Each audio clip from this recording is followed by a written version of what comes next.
Assalamualaikum warahmatullahi wabarakatuh.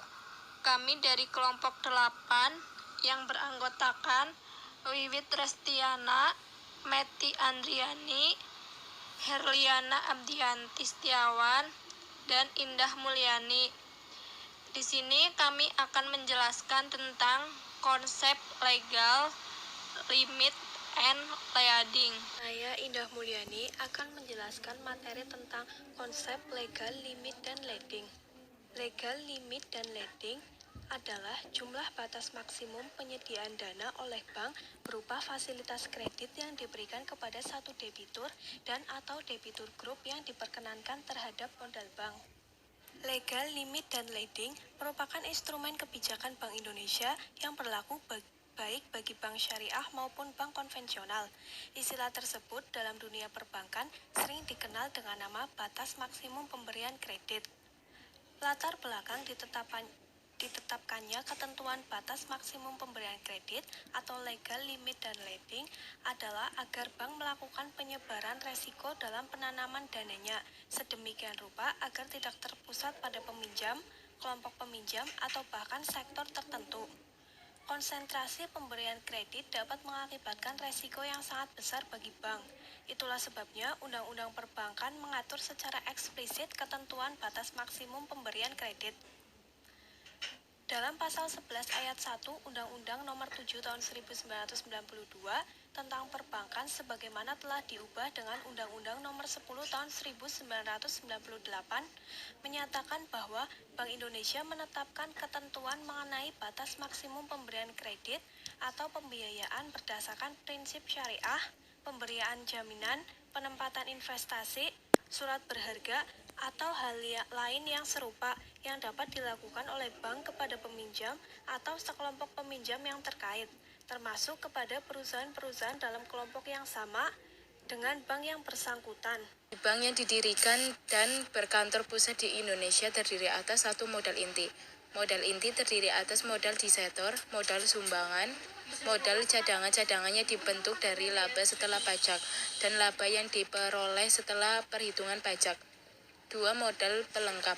Modal pelengkap terdiri atas cadangan yang dibentuk tidak berasal, sedangkan modal dari kantor, cabang dari bank yang berkedudukan di luar negeri, terdiri atas dana bersih, dan kantor pusat dan kantor-kantor cabangnya di luar Indonesia. Materi selanjutnya yaitu cakupan dan dasar perhitungan legal limit lending. Pos-pos yang diperhitungkan dalam menentukan batas maksimum pemberian kredit atau BMPK atau legal lending limit atau LLL adalah yang pertama, kredit yang diberikan pelanggaran. BMPK dihitung didasarkan bagi debit.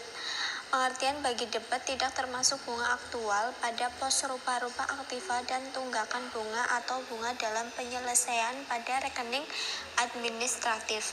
Yang kedua yaitu surat berharga. Perhitungan BMPK untuk pembelian surat berharga pada Note Purchase Agreement atau NPA dan pengambil alihan dalam jangka ajak piutang didasarkan pada harga perolehan yaitu harga nominal dikurangi dengan diskonto yang diterima seperti SPPU. Yang ketiga yaitu penempatan pada bank lain. Perhitungan pelanggaran BMPK, penempatan antar bank atau pada bank lain didasarkan pada nilai nominal kecuali sertifikat deposito dan surat berharga yang dinilai didasarkan harga perolehan. Yang keempat yaitu penyertaan. Pelanggaran pelampauan BMPK untuk pos ini didasarkan pada jumlah dana yang ditanamkan oleh bank dan didasarkan pada nilai penyertaan yang tercatat di neraca. Yang kelima yaitu transaksi rekening administratif. Untuk pos ini terdiri dari garansi yang diberikan dan risiko kredit dari transaksi derivatif. Garansi yang diberikan berupa warkat penerbitan jaminan, absestasi, dan endorsement Eurofondstep atau LC atau SKBDN, akseptasi wesel impor, penjualan surat harga dengan syarat travel standby, LC, dan garansi lainnya. Legal limit lending. Yang pertama yaitu ada aspek permodalan atau kapital. Yang kedua ada aspek kualitas aktiva produktif atau aset. Yang ketiga yaitu ada aspek kualitas manajemen. Yang keempat ada aspek rentabilitas atau earning. Dan yang kelima juga ada aspek rentabilitas earning.